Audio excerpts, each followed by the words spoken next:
This place represents an interesting story. Over there, up in that hill, there's a statue of Santa Rita. And Santa Rita is the saint that protects fishermen when they go out at sea and face hard conditions every day.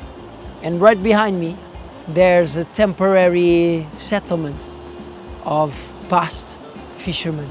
In this adventure through Portugal's little west corner, we will explore exactly that relationship between man and nature.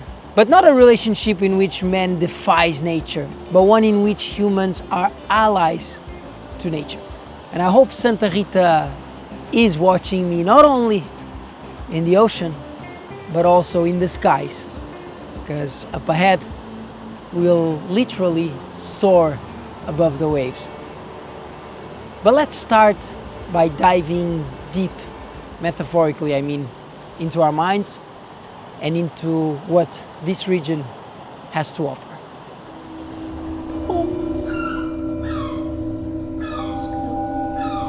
mexer em algum instrumento com o pé. Que fixe a quantidade de tempo que a nota Ficam com a vibração de estar. Cada tem uma sensibilidade. We embarked on a journey of sound. This sort of sensorial connection made me go through my memories in a new light. It got me thinking about how, in this region, faith-based practices are deeply connected to the environment and its elements, like the Santa Rita Chapel or the Sanctuary of Our Lady of Nazareth, testaments to how the ocean and the land have shaped the local faith. Life on land and life on sea are so intertwined around here that we barely feel their barriers. We only notice this symbiosis if we pay attention to details. Could stay here playing with the fox forever.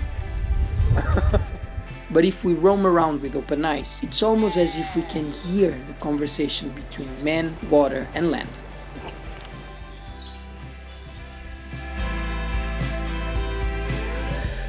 Wow! When you are in and around Areias do Seixo, our home for these days, inevitably you join this conversation. But I want to know more, and that's why I'm meeting Miguel Contreras, a specialist in this connection between humans and their natural surroundings. Coming here into these paths today feels like something that regular people don't do, or if they do it, they're coming out of civilization, out of what is human, and they're coming into nature. This metaphysical thing that goes out of human lives. But before, this used to be the norm. Like, people would come here all the time to do their regular lives. They would depend on this, no? Yeah, of course. I mean, what we call the community of the coast, people that have been living here and the families that have been living here, they had to walk these trails. The first ones to do them were them, before the roads and everything. They were using what they had around here to survive. So life has been pretty simple around here, all the way to the 20th century. Okay, so last century, it's just people living with a very close relation with the plants that grow here, with the water that flows here, with this ocean and the rocks that we can see down there. Now with the high tide, we don't see so much, but those rocks, they hide so much life, like the octopus that is a high price one here, and the mussels and the limpets and the typical goose barnacles. So people, they developed what we call Santa Cruz, and that is a very broad term for these 20 kilometers of coast. It really doesn't respect places like Jacinta or Porto Novo, but for me, I just call broadly Santa Cruz to this. Mm-hmm. This is a very smart example. Like nowadays, if farmers were to get protected from the wind, they would just build a wall, like yeah, or use those nets, which are very practical. Again, some of these things have become extended somehow because they really depend on hard work, and the way that we live nowadays so fast. That's why I love to come here, right? That's why I love to hear this ocean and just to be here in the sun, connected with these plants. As I am looking now to the landscape, for example, I see that juncos. Before we had plastics, they would use it for ropes, for making baskets, beautiful baskets that we can make with juncos. It gets really strong as a material, and that was something that people would come to, and they would cut, and they would allow it to grow again because they would not pull it, right? It's just this whole idea of just respecting what you have and knowing wisely, knowing that you need to respect it in order to survive in this living world that we exist in, right? Yeah, there's this cool idea that I think we're getting back to, which is at some moment in our history, we decided that those ancient informations that everyone kind of had in their life, because it was a practical information that you actually needed. You needed that knowledge to survive. And at some point we decided that man and nature are kind of apart. There's man and there's nature. We kind of are codependent. I don't think we ever abandoned this idea, but in a way we're different than nature. And now I think we're getting back to this idea of we are a part of it, and we're trying to integrate that. Do you relate to this idea in any way? Oh, I believe most of what I do in my life has to do with that idea, João, because it's this narrative of separation that you're talking about that is responsible for this great acceleration that has created all the things that we don't need to enumerate here about things that are destroying our planet and our communities. And this narrative of integration that starts with good examples. So that's what I try to do with most of my projects here. Do you think I can see that in any way?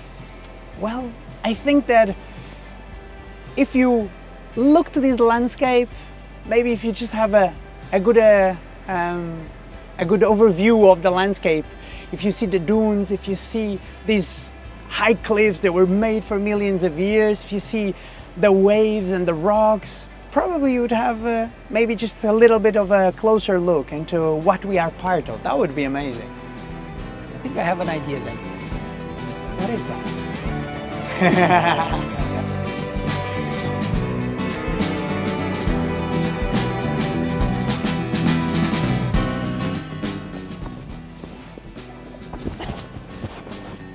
Siri can't wait. Like, we're doing this and she doesn't wait. She's like, I'm gonna eat it.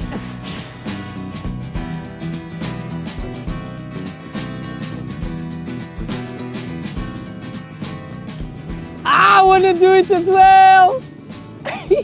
What they say about Santa Cruz and this sport is that, contrary to a lot of other places in which you just have kind of the landscape being the sea and stuff, in here you have a lot of different aspects in the coastline that make it a little bit more interesting, like the landscape of Santa Rita, the little village of Santa Cruz down the end, Areias do Seixo just there, and Praia do Seixo just there. And this is really cool to see, like, my girlfriend just pass above us in I want to do it as well. Eles passam mesmo aqui.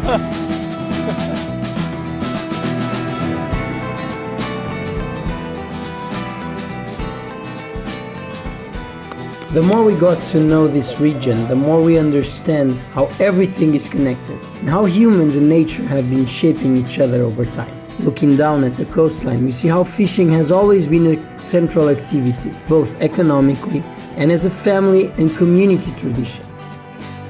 Facing the harshness of the sea, locals built boats crafted specially for artisanal fishing in these waters. And the sea also provided other abundant and accessible resources like the seaweed, which, as you've seen in previous episodes, is not only edible, but also has historically been used as a fertilizer, a practice that intertwines man, sea, and land even further. And you can still find this dialogue between human and nature if you know where to look. From here we can see how this building blends with the vegetation.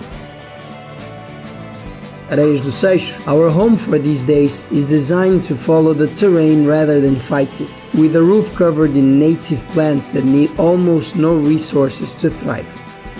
An integration that insulates naturally and helps the structure breathe.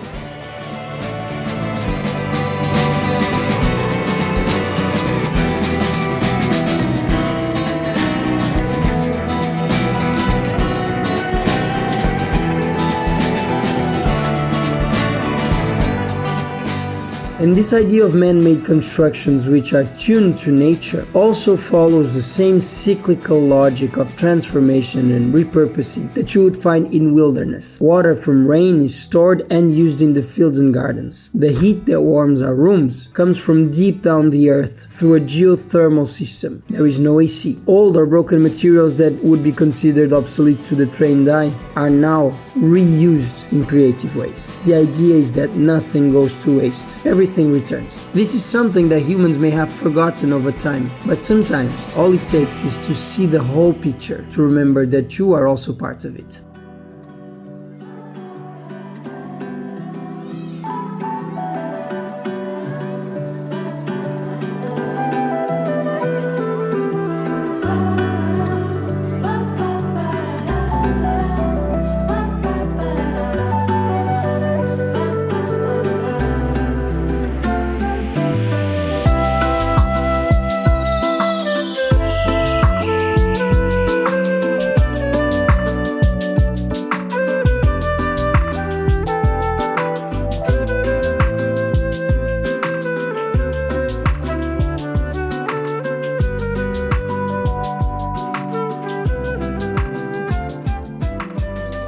I think it made a lot of sense to finish this little adventure with what for me is home.